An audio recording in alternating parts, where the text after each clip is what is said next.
میرے نبی اس دنیا میں تشریف لائے ہیں، برتھ ڈے دنیا منا رہی ہے، جنم دن دنیا منا رہی ہے، پیدائش دنیا منا رہی ہے۔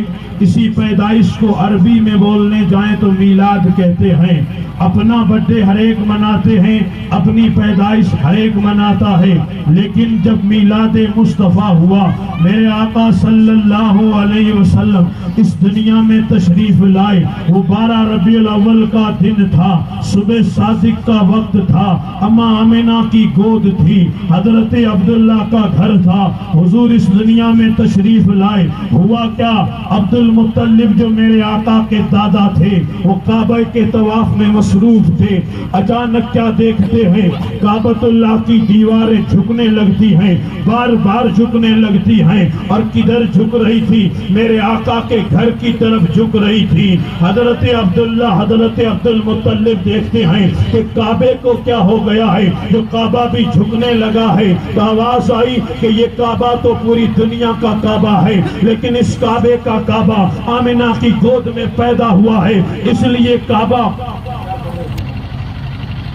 درود شریف پڑھ اللہم صلی علی سیدنا مولانا محمد وبارک وسلم۔ تھوڑا سا سپورٹ کیجئے گا، بہت ہی منٹوں میں اپنی گفتگو کو پوری کر دوں گا۔ کعبہ جھکنے لگا، عبد المطلب غور کرتے ہیں کہ کعبہ کیوں جھکا۔ کعبہ زبان حال سے کہہ رہا تھا کہ ساری دنیا میرا طواف کرتی ہے تو حاجی بن جاتی ہے، لیکن میرا کعبہ آمنہ کے گھر میں آج پیدا ہوا ہے، اس لیے کعبے کا مقدس غلاف بھی، کعبے کی دیواریں بھی میرے آقا کے گھر کی طرف جھکتی ہیں۔ میرے امام کہتے ہیں تیری آمد تھی کہ بیت اللہ مجرے کو جھکا، تیری آمد تھی کہ بیت اللہ مجرے کو جھکا، تیری ہیبت تھی کہ ہر بت تھر تھرا کے گر گیا۔ تیری آمد تھی کہ بیت اللہ مجرے کو جھکا، تیری آمد تھی کہ ہر بت تھر تھرا کے گر گیا۔ آقا تو جہاں اس دنیا میں تشریف لاتے ہیں، وہ دن 12 ربیع الاول کی صبح صادق کا وقت تھا۔ حضور دنیا میں تشریف لائے تو مشرق سے جانور چلے ہیں مغرب کی طرف، اور مغرب کے جانور چلے ہیں مشرق کی طرف، اور صرف اس لیے کہ آپس میں ملتے ہیں تو کہتے ہیں مبارک ہو حضور تشریف لائے ہیں۔ جانور ملتے ہیں تو کہتے ہیں حضور تشریف لائے ہیں۔ در و دیوار بھی حضور کی تشریف آوری پہ خوشیاں مناتے ہوئے نظر آتے ہیں۔ یہیں سے ثابت ہوتا ہے کہ یہ نبی صرف ہمارا نبی نہیں ہے، یہ نبی انسانوں کا ہی نہیں، یہ نبی ساری کائنات کا نبی ہے، یہ زمین والوں کا نبی ہے، یہ آسمان والوں کا نبی ہے، یہ اتر والوں کا نبی ہے، یہ دکن والوں کا نبی ہے، کائنات کی ہر شے کا نبی بن کے دنیا میں آج تشریف لائے ہیں، تو دنیا کی ہر چیز خوشی منا رہی ہے۔ اس لیے کسی اہل دل نے کہا تھا نثار تیری چہل پہل پر ہزاروں عیدیں اے ربیع الاول، سوائے ابلیس کے جہاں میں سبھی تو خوشیاں منا رہے ہیں۔ سبحان اللہ سبحان اللہ، نعرہ تکبیر، نعرہ رسالت، سرکار کی آمد، منیر کی آمد، تاجدار ختم نبوت، جشن عید میلاد النبی، نعرہ تکبیر، نعرہ رسالت۔ نثار تیری چہل پہل پر ہزاروں عیدیں ربیع الاول، سوائے ابلیس کے جہاں میں سبھی تو خوشیاں منا رہے ہیں۔ کیسی خوشی کا تعلق انسان کے نیچر سے بھی ہے، انسان کی فطرت سے بھی ہے۔ جب بیٹا آتا ہے تو سب خوش ہوتے ہیں۔ ہم یہ کہتے ہیں بیٹا خدا کی نعمت ہے، بیٹی خدا کی رحمت ہے، لیکن یہ تو یاد رکھو میرے مصطفیٰ کون ہے، وہ خدا کی رحمت بھی ہے اور خدا کی نعمت بن کے بھی دنیا میں تشریف لائے ہیں۔ اس لیے ہم اس دن کو بڑی شان سے مناتے ہیں، کیونکہ ہم اس دن کو مناتے ہیں تو یہ ہماری آزادی کا دن ہے۔ اس لیے کہ 15 اگست کو جھنڈا ہم بھی لگاتے ہیں، میرا ملک آزاد ہوا تھا، تاریخ یاد رکھی جاتی ہے تو اس تاریخ کو ہم جھنڈا لگا کے یہ اعلان کرتے ہیں کہ لوگوں سنو 15 اگست کو میرا ملک آزاد ہوا تھا۔ اس لیے ہم ہندوستان کی خوشی کے لیے، ہندوستان کی آزادی کے لیے جھنڈا لہراتے ہیں اور دنیا کو بتاتے ہیں کہ ہم ملک ہندوستان کے وفادار ہیں۔ میرے دوستو 15 اگست کو صرف ہندوستان آزاد ہوا تھا اور 12 ربیع الاول کو سارا جہان آزاد ہوا تھا۔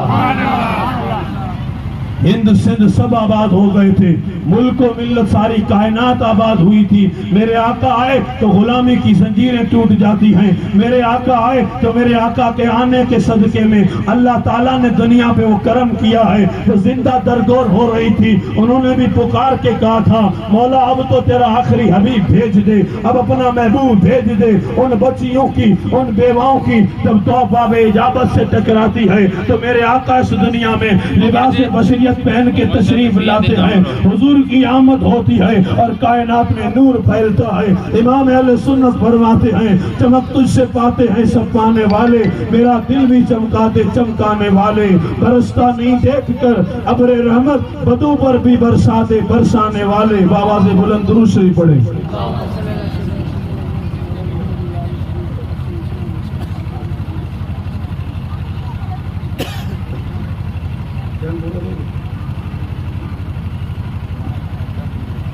درود شریف پڑھیں۔ اللہم صلی علی سیدنا مولانا محمد وآلہ وصحبہ وبارک وسلم، صلاۃ و سلاما علیک یا رسول اللہ، صلاۃ و سلاما علیک یا حبیب اللہ صلی اللہ علیہ وسلم۔ ایک صحابی حضور کی بارگاہ میں بیٹھے ہیں اور اپنی آپ بیتی حضور کو سنا رہے ہیں۔ حال کیا تھا؟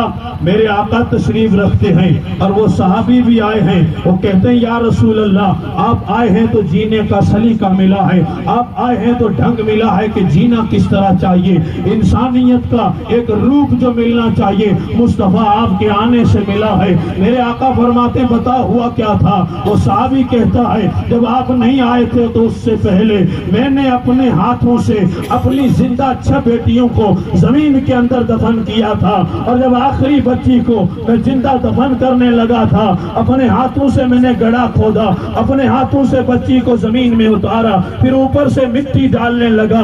اپنی بچی آواز دیتی رہی اے میرے باپ مجھے بچا لے، اے میرے باپ میرے ساتھ ظلم کیا کر رہا ہے، میرے ساتھ یہ کیا کر رہا ہے۔ وہ کہتا ہے میں نے اپنے ہاتھوں سے مٹی ڈالی اور مٹی ڈالتے ڈالتے میں نے اس کی آواز کو خاموش کر دیا، لیکن جب میں چلنے لگا تو ایسے لگا کہ آواز میرا پیچھا کر رہی ہے۔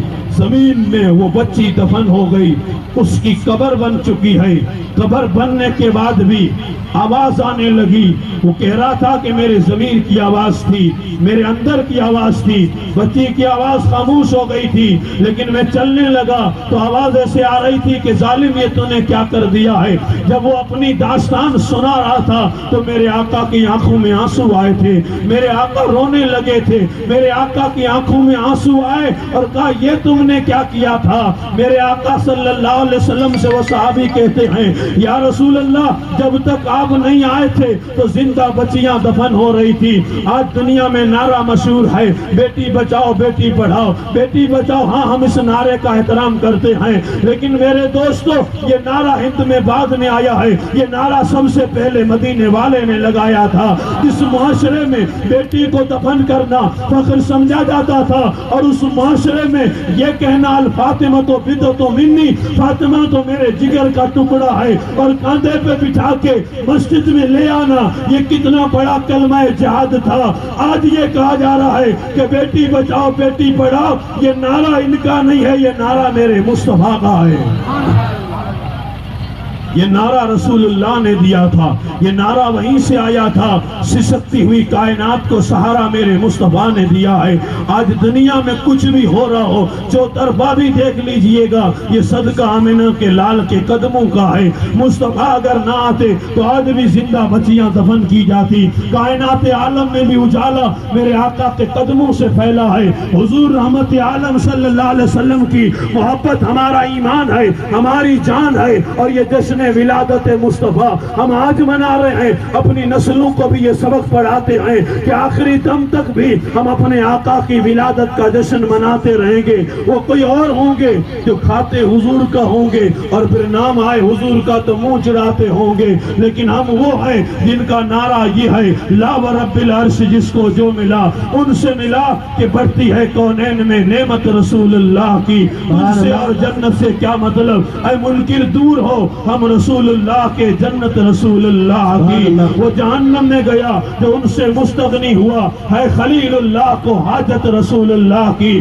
میرے آقا صلی اللہ علیہ وسلم کے دیوانوں، حضور سے وفا کرو انشاءاللہ، یہاں بھی کامیاب ہو جاؤ گے، قبر میں بھی کامیاب ہو جاؤ گے، اور محشر میں بھی کامیاب ہو جاؤ گے۔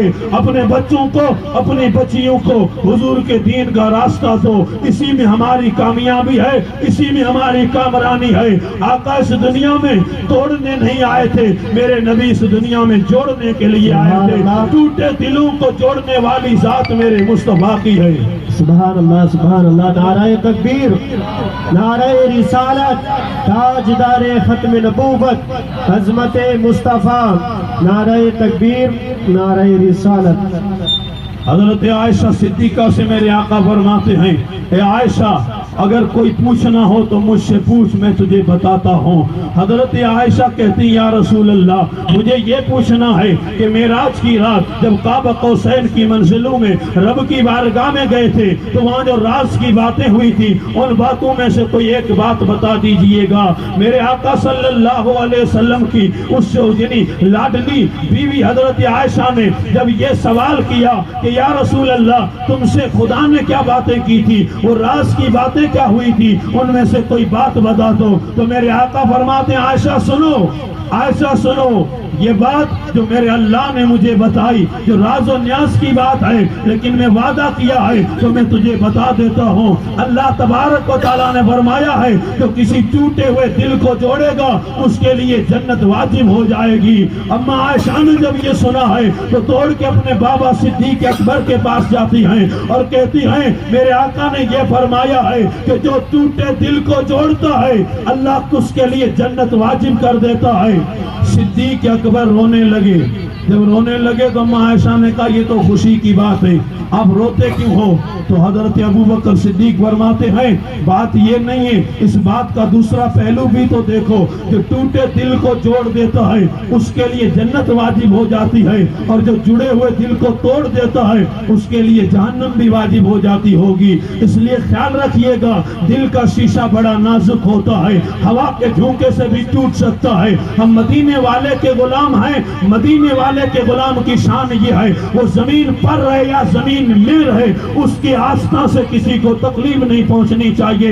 ہم نبی کے غلام ہیں، آج میلاد النبی کے دن یہ پیغام دیتے ہیں، ہم کل بھی امن کا پیغام دیتے تھے، آج بھی امن کا پیغام دیتے ہیں۔ یہ سارے کلمہ پڑھنے والے مسجد کے صحن سے جلوس لے کے چلے ہیں، یہاں تک پہنچے ہیں، کوئی بتا دے کسی کا گلاس ٹوٹا ہو یا کسی کا پتا بھی ٹوٹا ہو، یہ دنیا تو کیا آسمان بھی بتائے گا جب نبی کے غلام چلتے ہیں تو زمین بھی سلام کرتی ہے، آسمان بھی سلام کرتا ہے۔ یہ توڑنے نہیں آئے ہیں، یہ کائنات کو جوڑنے کے لیے آئے ہیں۔ تو ہمارا مقصد اس دنیا میں آنا ہی ہے کہ ہم نبی کے غلام ہیں، وفا کرو اپنے نبی سے تو یہاں بھی کامیاب ہو جاؤ گے اور محشر میں بھی کامیاب ہو جاؤ گے۔ آئیے میرے دوستو زندگی اتنی حسین بناؤ کہ نہ سر جھکا کے جیے نہ منہ چھپا کے جیے، ستم گر کی نظروں سے نظریں ملا کر جیے۔ ہم 2 دن کم جیے تو حیرت ہی کیا ہم ان کے ساتھ تھے جو سنی شمع جلا